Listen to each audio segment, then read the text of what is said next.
Hello, this is the 262nd edition of Catch of the Day, available on the Branch Talk YouTube channel. Today we're going to continue reading from a book written by Trent Wilde, entitled The Mosaic Torah. Starting at the top of page 29, we read J-Source 13, verse 21. And Yahweh went in front of them by day, and in a pillar of cloud to lead them in the way, and by night in a pillar of fire to give light to them, so they might travel by day and by night. 13:22. The pillar of cloud by day and the pillar of fire by night did not depart from before the people. P-Source 14:1. And Yahweh spoke to Moses, saying, Speak to the children of Israel that they should camp in the presence of Pi-Hiroth,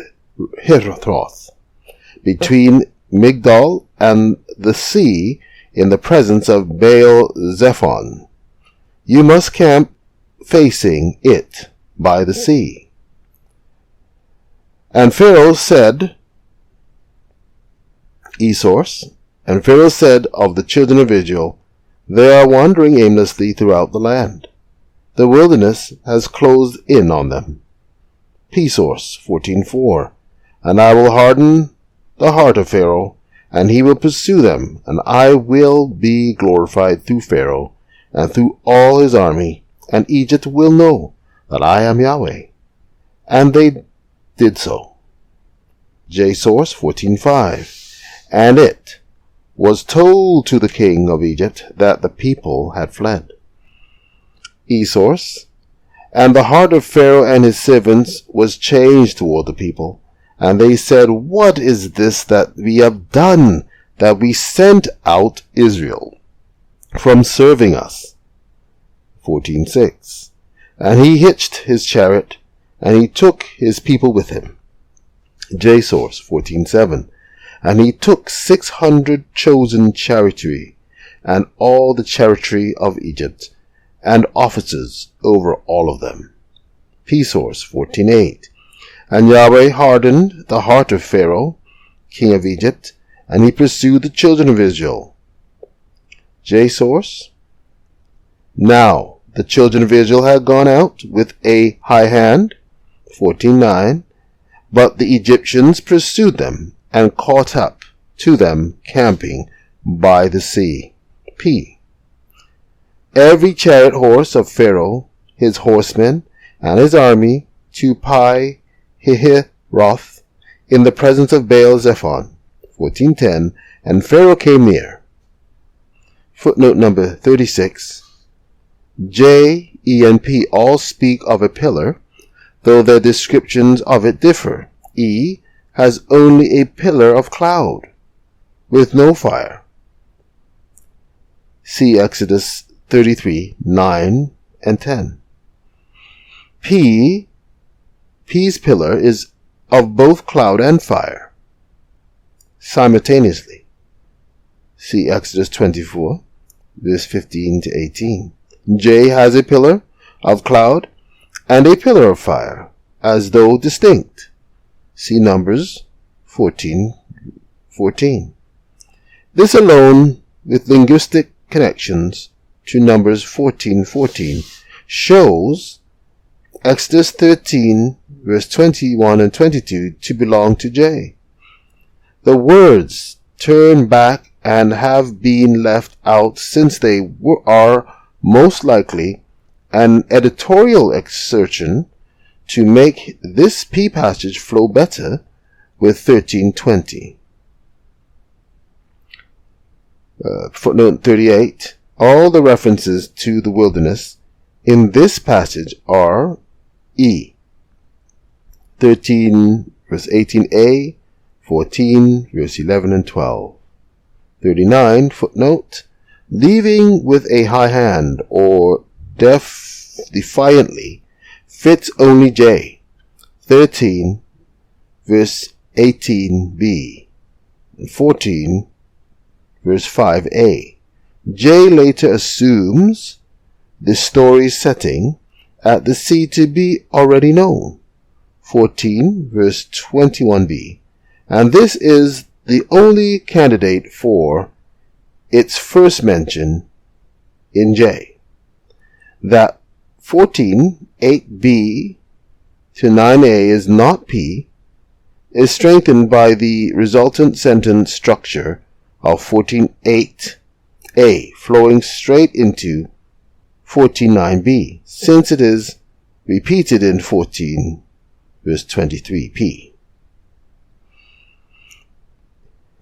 E. And the children of Israel raised their eyes, and behold, the Egyptians were advancing after them.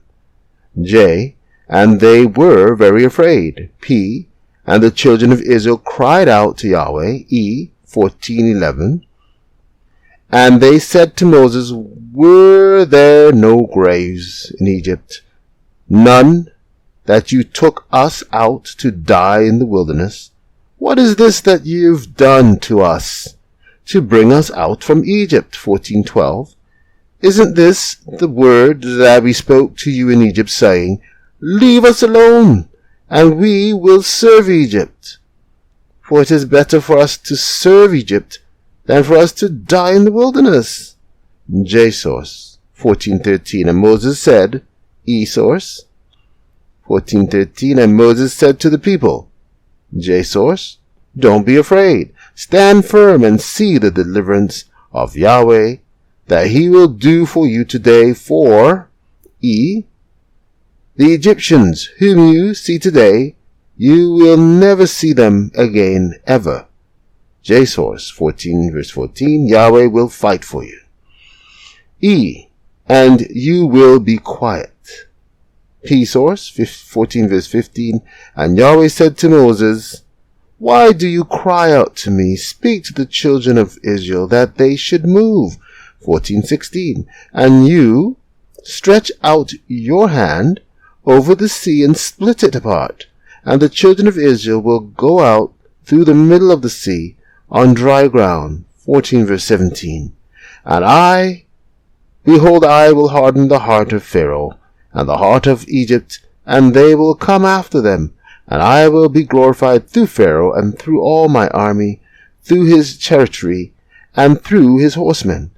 14 verse 18. And Egypt will know that I am Yahweh, when I am glorified through Pharaoh, through his chariotry and through his horsemen.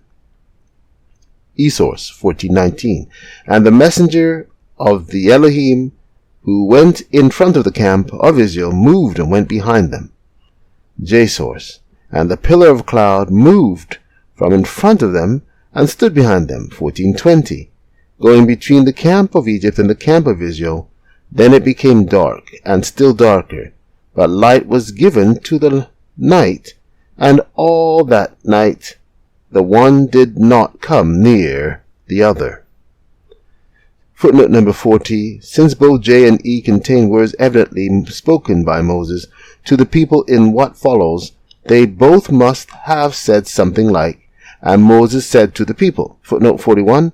This only makes sense as a reply to Israel's complaint in 14 verse 11 to 12. E. Footnote 42. We have left out the words raise your rod and, as William Propp has noted, Exodus 1 to 18, page 480, they do not belong to P for at least two reasons. 1. P consistently has Aaron's rod as the instrument of God's deeds.